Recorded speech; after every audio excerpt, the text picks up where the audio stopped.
ನಮಸ್ತೆ, ಕನ್ನಡತಿ ಅಡುಗೆ ಅರಮನೆಗೆ ಸ್ವಾಗತ. ಇವತ್ತು ನಾನು ಆಲೂ ಗೋಬಿ ಕರಿ ಮಾಡಿದ್ದೀನಿ. ಹೇಗೆ ಮಾಡಿದ್ದೀನಿ ಅಂತ ನೋಡ್ಕೊಂಬರೋಣ. ನಾನು ಇದು ನೀರು ಹಾಕ್ದಂಗೆ ಡ್ರೈ ಆಗಿ ಮಾಡಿದ್ದೀನಿ. ಆಲೂ ಗೋಬಿ ಕರಿ ಮಾಡೋದಕ್ಕೆ ನಾನಿಲ್ಲಿ ಗೋಬಿ ತೊಗೊಂಡಿದ್ದೀನಿ, ಈರುಳ್ಳಿ, ಟೊಮೆಟೊ, ಹಸಿಮೆಣಸಿನ್ಕಾಯಿ ತೊಗೊಂಡಿದ್ದೀನಿ, ಆಲೂಗಡ್ಡೆ ತೊಗೊಂಡಿದ್ದೀನಿ. ಈ ಥರ ಕಟ್ ಮಾಡ್ಕೊಂಡಿದ್ದೀನಿ. ಸ್ಟವ್ ಆನ್ ಮಾಡಿಬಿಟ್ಟು ಈ ಥರ ಒಂದು ಪಾತ್ರೆ ಇಟ್ಟು ಪಾತ್ರೆಗೆ 6 ಟೇಬಲ್ ಸ್ಪೂನ್ ಆಯಿಲ್ ಹಾಕ್ತಾಯಿದ್ದೀನಿ. ಆಯಿಲ್ ಹಾಕ್ಬಿಟ್ಟು ಆಲೂಗಡ್ಡೆನ ಆಯಿಲಲ್ಲೇ ಫ್ರೈ ಮಾಡ್ಕೊತಾ ಇದ್ದೀನಿ. ಆಲೂಗಡ್ಡೆನ ಸ್ಮೂತ್ ಆಗೋವರೆಗೂ ಫ್ರೈ ಮಾಡ್ಕೊತಾ ಇದ್ದೀನಿ. ಆಲೂಗಡ್ಡೆ ಫ್ರೈ ಆದಮೇಲೆ ಒಂದು ಪ್ಲೇಟ್ಗೆ ತೆಗೆದಿಟ್ಕೊತಾ ಇದ್ದೀನಿ. ಅದೇ ಎಣ್ಣೆಗೆ ಗೋಬಿನ ಫ್ರೈ ಮಾಡ್ಕೊತಾ ಇದ್ದೀನಿ. ಗೋಬಿಗೆ ಸ್ವಲ್ಪ ಸಾಲ್ಟ್ ಹಾಕೋತಾ ಇದ್ದೀನಿ. ಮಿಕ್ಸಿ ಜಾರ್ ತೊಗೊಂಡು ಮಿಕ್ಸಿ ಜಾರ್ಗೆ ಟೊಮೆಟೊ ಮತ್ತು ಹಸಿಮೆಣಸಿನ್ಕಾಯಿ ಮತ್ತು ಈರುಳ್ಳಿ ಹಾಕ್ಕೊಂಡು ತರಿಯಾಗಿ ರುಬ್ಕೊಳ್ತಾ ಇದ್ದೀನಿ. ಗೋಬಿ ಎಲ್ಲ ಫ್ರೈ ಆದಮೇಲೆ ಇದನ್ನು ಒಂದು ಪ್ಲೇಟ್ಗೆ ಎತ್ತಿಟ್ಕೊತಾ ಇದ್ದೀನಿ.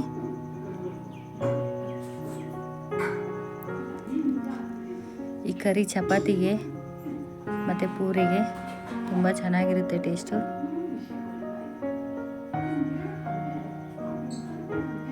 ಅದೇ ಕಡಾಯಿಗೆ 1 ಟೀ ಸ್ಪೂನ್ ಜೀರಿಗೆ ಹಾಕ್ತಾಯಿದ್ದೀನಿ. ಶುಂಠಿ ಬೆಳ್ಳುಳ್ಳಿ ಪೇಸ್ಟ್ ಹಾಕ್ತಾಯಿದ್ದೀನಿ.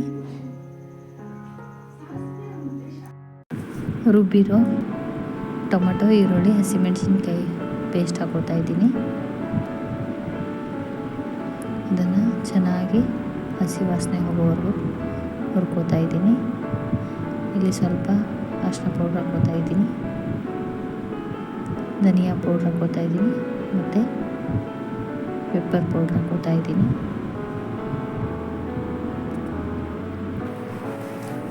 ಕಾಶ್ಮೀರಿ ರೆಡ್ ಚಿಲ್ಲಿ ಪೌಡ್ರ್ ಹಾಕೋತಾ ಇದ್ದೀನಿ. ಇದನ್ನು ಚೆನ್ನಾಗಿ ಫ್ರೈ ಆಗೋವರೆಗೂ, ಆಯಿಲೆಲ್ಲ ಮೇಲೆ ಬರೋವರೆಗೂ ಫ್ರೈ ಮಾಡ್ಕೋತಾ ಇದ್ದೀನಿ. ಲಿಡ್ನ ಕ್ಲೋಸ್ ಮಾಡಿಬಿಟ್ಟು ಫ್ರೈ ಆದಮೇಲೆ ಆಯಿಲಲ್ಲಿ ಫ್ರೈ ಮಾಡ್ಕೊಂಡಿರೋ ಆಲೂಗಡ್ಡೆ ಮತ್ತು ಗೋಬಿನ ಹಾಕ್ಕೊಂಡು ಚೆನ್ನಾಗಿ ಮಿಕ್ಸ್ ಮಾಡ್ಕೊತಾ ಇದ್ದೀನಿ. ಮಿಕ್ಸ್ ಎಲ್ಲ ಆದಮೇಲೆ ಇದಕ್ಕೆ ಕಸೂರಿ ಮೆಂತಿ ಹಾಕೋತಾ ಇದ್ದೀನಿ ಮತ್ತು ಖಾರಕ್ಕೆ ಇನ್ನೊಂದು ಸ್ವಲ್ಪ ರೆಡ್ ಚಿಲ್ಲಿ ಪೌಡ್ರ್ ಹಾಕೋತಾ ಇದ್ದೀನಿ. ಅದಾದಮೇಲೆ 1/2 ಟೀ ಸ್ಪೂನ್ ಗರಂ ಮಸಾಲ ಹಾಕೋತಾ ಇದ್ದೀನಿ. ಕೊತ್ತಂಬರಿ ಸೊಪ್ಪು ಹಾಕೋತಾ ಇದ್ದೀನಿ.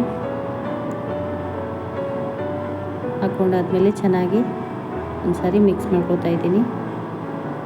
ಇದನ್ನು 10 ನಿಮಿಷ ಲೋ ಫ್ಲೇಮಲ್ಲೇ ಲಿಡ್ನ ಕ್ಲೋಸ್ ಮಾಡಿಬಿಟ್ಟು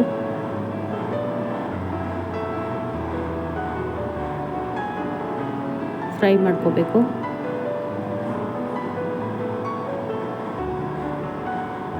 ವಿಡಿಯೋ ಇಷ್ಟ ಆದರೆ ಲೈಕ್, ಶೇರ್, ಸಬ್ಸ್ಕ್ರೈಬ್ ಮಾಡಿ. Thank you.